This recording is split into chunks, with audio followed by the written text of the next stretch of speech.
Hello बच्चा party. तो वापस से स्वागत है आपके हिंदी व्याकरण के सीरीज में। आज हम लोग पढ़ने वाले हैं विसर्ग संधि के बारे में।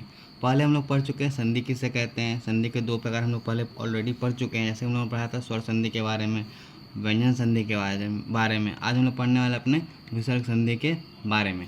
आइए शुरू करते हैं। इसकी परिभाषा क्या कहती है, क्या ये समझना चाहते हैं हमको, उसको हम डिटेल में उसको समझते हैं। लिखा हुआ विसर्ग संधि के बाद स्वर या व्यंजन आने से जो परिवर्तन होता है वह क्या कहता है, हमारा विसर्ग संधि। किसके कहना चाहिए, हमारे विसर्ग के बाद। विसर्ग का सिंबल कुछ इस तरह से होता है। हम लोग पढ़ चुके हैं, अह पढ़ चुके हैं, कह पढ़ चुके हैं। इसका ज़्यादातर प्रयोग कहाँ पर होता है, आपके संस्कृत भाषा में इसका ज़्यादातर प्रयोग किया जाता है। इसके बाद क्या आना चाहिए, हमारा स्वर या फिर व्यंजन आने से जो परिवर्तन होगा उसको क्या कहते हैं, विसर्ग संधि कहलाती है।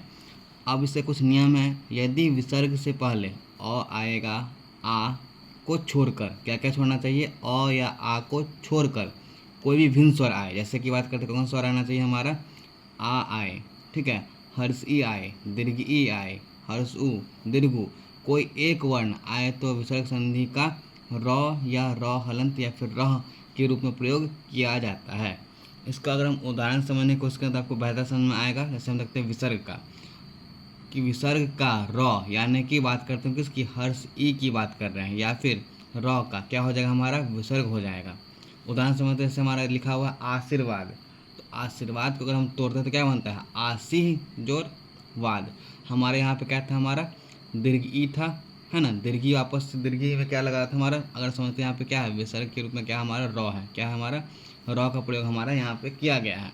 तो र का क्या बन गया, हमारा विसर्ग के रूप में यहाँ प्रयोग हो गया। जैसे हमारा र था, र किस में परिवर्तित हो गया, आपका विसर्ग के रूप में आपका परिवर्तन हो गया है। जैसे हम देखते हैं अगला एग्जाम्पल हमारा निर्बल। निर्बल में भी यहाँ पे हमारा र की मात्रा है, तो ये क्या हो गया, हमारा निह जोर बल, निर्बल हो गया। निर्धन, निह जोर धन हो जाता है। दुर्बल, दुह जोर बल, हमारा हो गया दुर्बल। अब इसके एक और नियम क्या कहता है, यदि आधे आधे तालाबी श, ए मूर्धन्य स, है ना, दंती स की बात करें, वह विसर्ग संधि हो जाता है। इस बात करें कि तालाबी स, ए और दंती स क्या परिवर्तित है, आपका विसर्ग संधि के रूप में परिवर्तित हो जाता है। पहले देखिए, पहले कोई लघु स्वर अ ई उ के बीच में क्या होना चाहिए, हमारा र होना चाहिए। बाद में क्या होना चाहिए, हमारा च, घ और स होना चाहिए। तो वह विसर्ग संधि के रूप में परिवर्तित वो हो जाता है। दूसरा क्या कहता है, हर्षी और हर्षु के बाद क्या होना चाहिए, ए, और उसके बाद में क्या होना चाहिए, हमारा क, ख, ट, थ, ठीक है। ये क्या हो जाएगा, तो हमारा वहाँ पे फिर विसर्ग संधि के रूप में परिवर्तित हो जाएगा। अब कोई भी स्वर ले लेते हैं हम, अ ई उ री, ठीक है, कोई भी ले लेते हैं।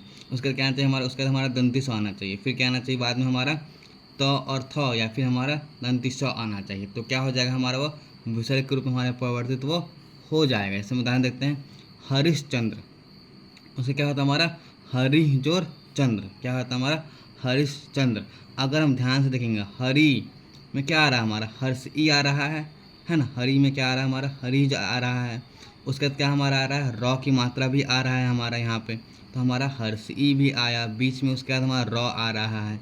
उसके बाद क्या आ रहा है, हमारा च आ रहा है। तो क्या हमारा पहला नियम यहाँ पे फुलफिल हो रहा है, बिल्कुल हो रहा है। हर्ष ई आया, फिर बीच में र आया, फिर बाद में हमारा च आया। तो क्या परिवर्तन अपने आप में किस समय परिवर्तन हो जाएगा, हमारा वो विसर्ग के रूप में परिवर्तित वो हो जाएगा। दूसरा देखते हैं, दुष्कर्म के क्या होता है, दुह जोर कर्म, दुष्कर्म हो गया। निष्ठुर, निह जोर ठुर, हमारा निष्ठुर हो गया। अनिश्चय, अनिह जोर चय, अनिश्चय। हमारे ये तीन डिफरेंट रूल के अकॉर्डिंग हमारे काम करते हैं। अगले नियम कहता है हमारा कि यदि विसर्ग से पहले क्या आना चाहिए, अ, तथा बाद में अ, उसके अथवा, ठीक है, थर्ड फोर्थ, यानी कि थर्ड फोर्थ। अब क्या समझते हैं थर्ड फोर्थ, जैसे क्या हो गया, बात करते हैं क, ख, ग, घ, अंग। तो क वर्ग का थर्ड वर्ण क्या हमारा, ग, फोर्थ वर्ण क्या हमारा है, घ। तो है ना, किसी क वर्ग का, च वर्ग का, ट वर्ग का, त वर्ग का, प वर्ग और य वर्ग का, य वर्ग की हम बात करें तो वो अलग आ जाता है, ठीक है। तो इन वर्ग के क्या कहना चाहिए, अ के बाद कहना चाहिए हमारा इन थर्ड और फोर्थ में से कोई वर्ण हो, या फिर य, र, ल, व में से कोई एक वर्ण विसर्ग का ओ हो जाता है। जैसे विसर्ग का ओ जैसे हम बात करते क्या होता है, आप जैसे समझने की कोशिश कीजिए। यहाँ पे मनोज, तो क्या हो जाएगा, मनह जोर ज, ठीक है। मनोज से क्या होता है हमारा मनह जोर ज। अब यहाँ पे ध्यान से आप समझने की कोशिश करेंगे। पहले हमने क्या कहा था कि अगर कोई अक्षर क्या हो जाएगा अ, तो मनोज में अ आता है, बिल्कुल आता है। उसके बाद क्या हमारा आ रहा है इसमें, हमारा थर्ड वन जो हमारा इसमें आ रहा है जॉ, थर्ड वन जॉ है, थर्ड वन जॉ फुलफिल हो रहा है। तो क्या हो जाएगा हमारा वो विसर्ग या फिर ओ के रूप में, जो हमारा ओ है ना, ओ की मात्रा, वो अपने आप किस में कन्वर्ट हो जाएगा, वो अपने आप वो विसर्ग में परिवर्तित हो जाएगा।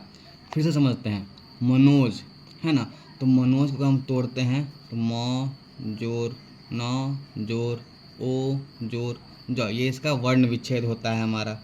तो हमने क्या कहा था पहले कि कोई भी वर्ण जो आएगा हमारा, उसमें अ आ रहा है, मनोज में अ आता है, बिल्कुल आता है। अब उसके बाद हमारा थर्ड वन जो हमने बोला था, थर्ड या फोर्थ वन क्या आ रहा है हमारा, ज आ रहा है, बिल्कुल हमारा इसमें ज आ रहा है। वो उससे पहले क्या आना चाहिए, उसमें ओ की मात्रा आनी चाहिए। कौन सी मात्रा आनी चाहिए, ओ की मात्रा हो जाएगा।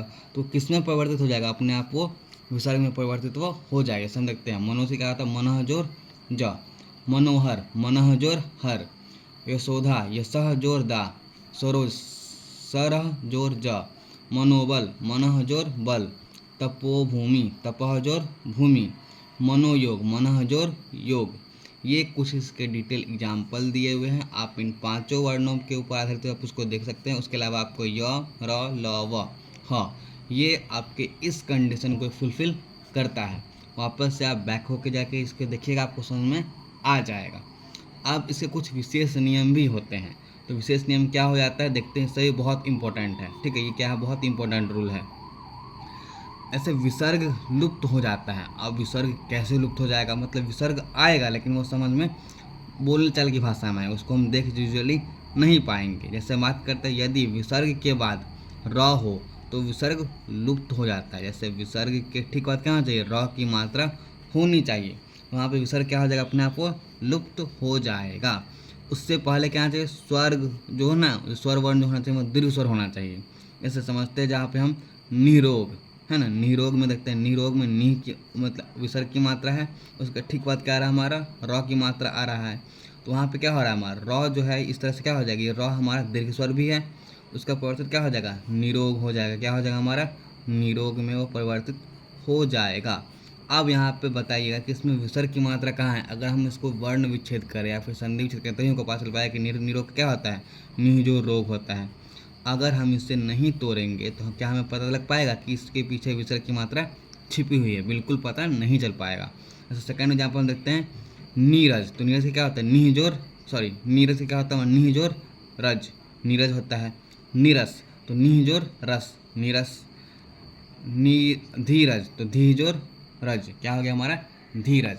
बहुत ही इंपॉर्टेंट, बहुत ही बेसिक्स रूल थे। आप इसको डिटेल में जाकर इसको समझने की कोशिश कीजिएगा, जो कि इस वीडियो आपको कवर किया गया है। तब तक के लिए धन्यवाद।